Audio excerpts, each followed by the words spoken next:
ભગવાન જગન્નાથની ચાલુ સાલે નીકળનારી 143મી રથયાત્રાની તૈયારીઓનો પ્રારંભ કરાયો। ભગવાન જગન્નાથ મંદિર ટ્રસ્ટ અને રથયાત્રા સમિતિ દ્વારા શહેરમાંથી ફાળો એકત્ર કરવાની કામગીરી હાથ ધરાઈ।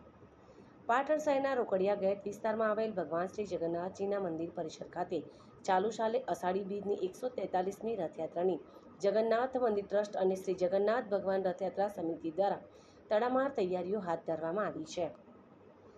ભગવાન જગન્નાથની 143મી રથયાત્રામાં સમગ્ર પાટણમાં નગરજનો સહભાગી બને તેવા આશય સાથે શ્રી જગન્નાથ મંદિર ટ્રસ્ટના ટ્રસ્ટીગણ સહિત શોભાયાત્રા સમિતિના કાર્યકરો દ્વારા શહેરના મુખ્ય બજાર માર્ગ સહિત વિવિધ વિસ્તારોમાં વેપારીઓ તેમજ પાટણના પ્રબુદ્ધ નગરજનો પાસેથી દાન પેટે ફાળો એકત્રિત કરવામાં આવી રહ્યો છે।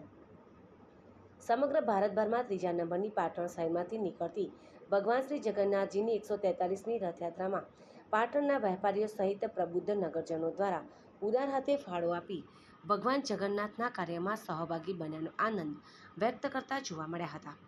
તો શોભાયાત્રાને લઈને શ્રી જગન્નાથ મંદિર ટ્રસ્ટ અને શોભાયાત્રા સમિતિ દ્વારા હાથ ધરાયેલો ફાળો એકત્ર કરવાની સેવાકીય પ્રવૃત્તિમાં સૌ પાટણવાસીઓના સહકાર મળી રહ્યો હોવાનું જગન્નાથ મંદિર ટ્રસ્ટના ટ્રસ્ટી હર્ષદભાઈએ જણાવ્યું હતું। તમામ પાટણ શહેરીજનોને વિનંતી, ચાલુ સાલે ભગવાન જગન્નાથની 143મી રથયાત્રાની તડામાર તૈયારીઓ ચાલુ રહી છે।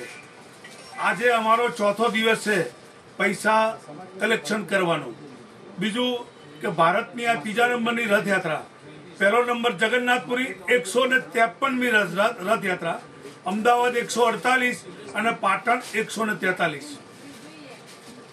તમામ વેપારી ભાઈ બહેનોનો સાથ સહકાર સંપૂર્ણ મળે છે। તમામનો હું આભાર માનું છું અને અમે આવીએ ફાળો લેવા તો ઉદાર હાથે ફાળો આપવા વિનંતી।